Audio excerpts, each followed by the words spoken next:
बड़ा प्यारा सा गीत है, अगर आपने YouTube पर सुना होगा तो वो गीत आप जरूर जानते होंगे। तोड़कर मनुवाद का अभिमान कांशीराम ने, बहुजनों को दे दिया सम्मान कांशीराम ने। हाथ जिनके कांपते थे वोट करने के समय, और मुझे ये पंक्तियां बहुत प्रिय हैं कि तोड़कर मनुवाद का अभिमान कांशीराम ने, बहुजनों को दे दिया सम्मान कांशीराम ने।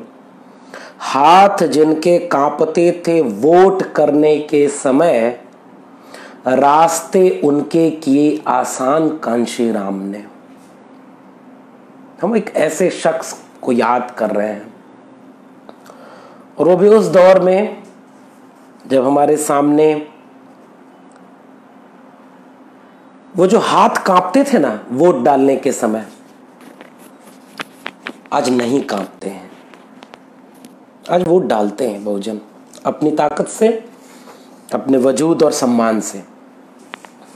लेकिन जिस दौर में हम बात कर रहे हैं उस दौर में बहुत कुछ नहीं बदला। बदला है, मान्यवर कांशीराम कहते थे कि शासक बनो, इस देश के शासक बनो। शासक बने हैं लोग। अपनी वोट की ताकत को पहचानो, लोगों ने पहचाना है। अन्याय के खिलाफ बोलो, आवाज उठाओ, लोग आवाज उठाते हैं। पे बैक टू सोसाइटी के तहत इस बात को जिक्र करो कि आप अपने समाज को कितना कुछ दे पा रहे हो। ढेर सारे संगठन बने हैं वो अपने समाज के लिए कर रहे हैं, लेकिन इसी बीच हाथरस होता है। और एक दलित की बेटी, दलित लड़की जिस तरह न्याय का शिकार होती है, और नए भारत में जाति खत्म हो चुकने का दावा करने वाले सेलिब्रिटी लोग, उथलापन जग जाहिर हो जाता है। और ये जग जाहिर हो जाता है इस बात से कि अगर वह दलित है तो उसे न्याय नहीं मिलेगा। तमाम तरह के किस्से गढ़े जाएंगे, कहानियां बनेंगी,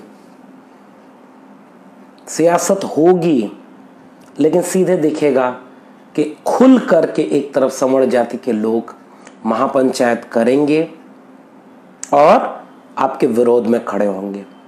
सत्ता, शासन, प्रशासन उस अपने पूरे रवैये से जातिवादी दिखेगा। फिर क्यों ना इस बात पर पुनर्विचार किया जाए कि क्या वाकई जैसा भारत डॉक्टर अंबेडकर और मान्यवर कांशीराम जैसे लोग बनाना चाहते थे, क्या हम वैसे भारत में रह रहे हैं? क्या आज इस तरह के अपराध कम हो गए? अगर नहीं हुए तो हम क्या कर सकते हैं? हमें आज आगे क्या करना चाहिए?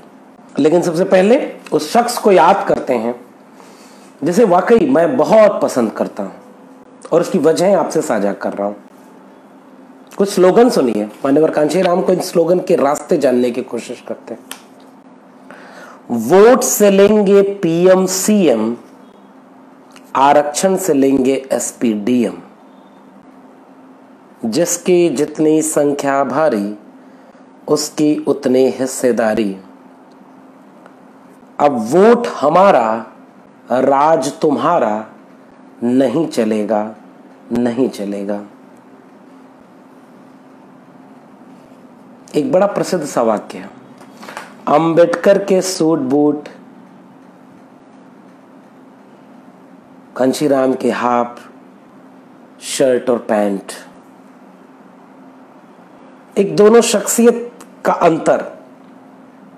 और कांशीराम ये बात अक्सर अपने भाषणों में कहा करते थे कि अंबेडकर ने किताबें जुटाई, मैंने लोगों को जुटाया है। किताबें जुटाने का अर्थ यहां पर यह है कि वो एक जमीन बनाई, एक वैचारिक जमीन बनाई, मैंने उस जमीन पर लोगों को खड़ा किया। राजनीति को सामाजिक न्याय पाने की गुरु किल्ली कहते थे कांशीराम। गुरु किल्ली पंजाबी शब्द है। सत्ता की चाबी राजनीति को। यही वो जगह है जहां मैं बात करना चाहता हूं। न आम स्वीकृति,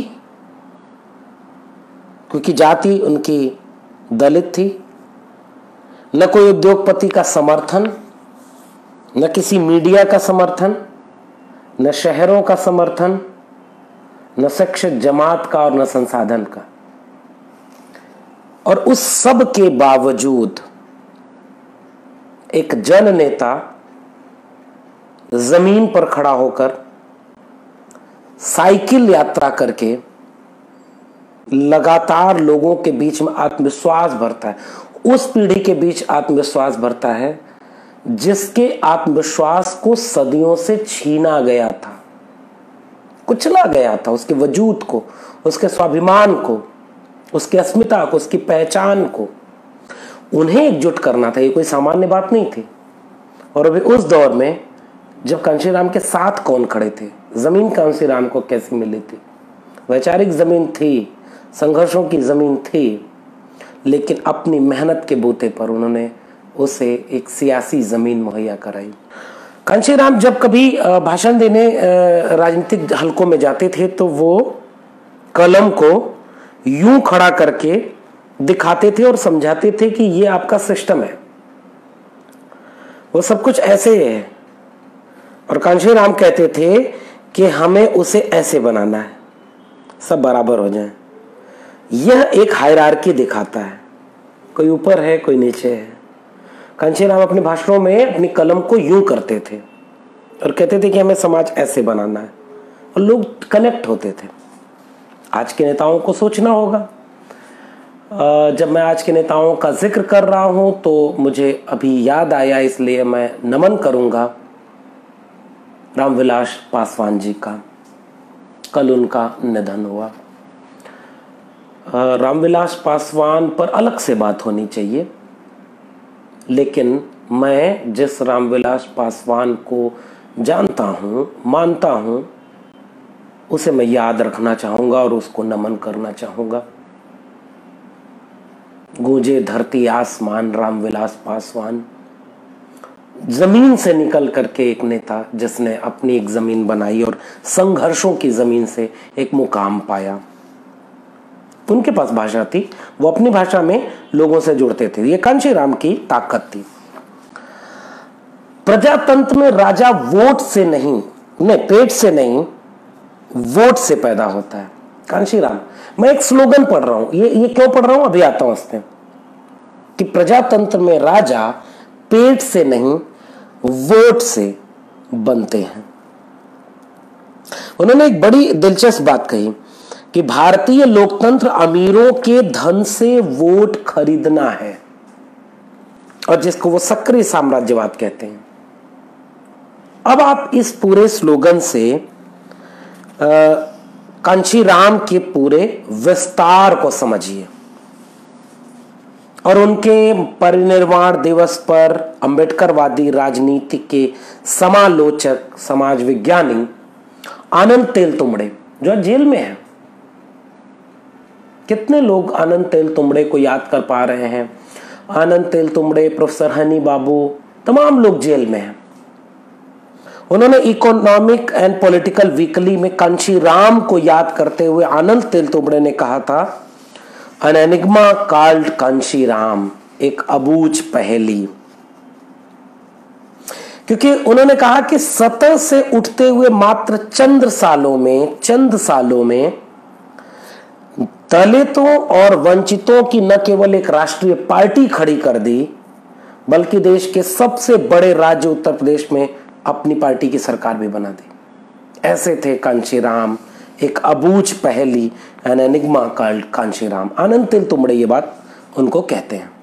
कांशीराम जैसे लोगों को जमीन पर उतार सके और नए परिस्थितियों में कैसे उनको आज के सिनेरियो को समझ सके।